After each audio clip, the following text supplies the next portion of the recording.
a Knight and Frank report that states that India's ultra-rich club is growing at a fastest clip than ever before to 50% by 2028. Overall, the number is going to come around 19,900 by 2028. And who are these ultra-rich? People who have about $30 million and above. So we're talking about India's ultra-rich growing by 50%. That is a staggering number once again, Krishna. And you know, just taking away from what you just mentioned, it doesn't look like there are less number of houses, more number of people chasing them. It looks like the money is being chased by those limited number of people.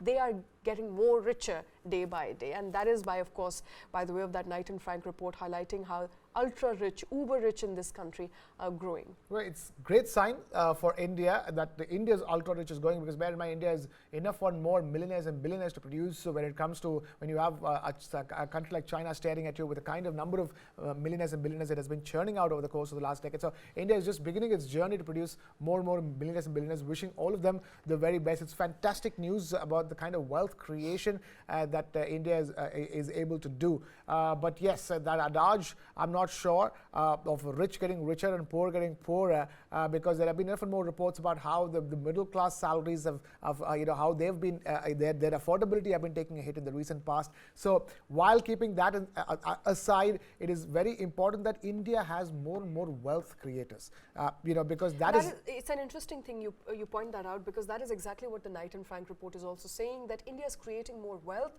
because of its startup culture, because of the number of people who are becoming entrepreneurs, earning more, living for themselves. They're becoming job creators as opposed to being you know, job seekers, and that is resulting in this turn of the decade ultra uber in rich club getting bigger by year after year. Yeah, and the word I'm going to take away from what you said is that they are being job creators. So it's fantastic news if all these ultra high net worth individuals, or UHNIs, that are being generated in India go ahead and create jobs and more jobs and more jobs. Absolutely. With the kind of enterprises that they're setting up, with the kind of startups that they're setting up. That's certainly good news, because private sector employment is going to be the future as far as creation of jobs are concerned. We can't wait for global MNCs to come to India to offer jobs to Indians. If Indians can go out there, set up their own companies, become ultra high net worth individuals, and in the process provide jobs to millions and millions of Indians, it's very good news. Absolutely. Shweta. And who are these ultra rich UHNIs? As my colleague pointed out, these are people who have about $30 million or above in their bank account, people whose total wealth is over $30 million. That number is going to swell up to 19,908 by 2028, double of what it is today at the moment. India leading the charge there when it comes to the ultra-rich club.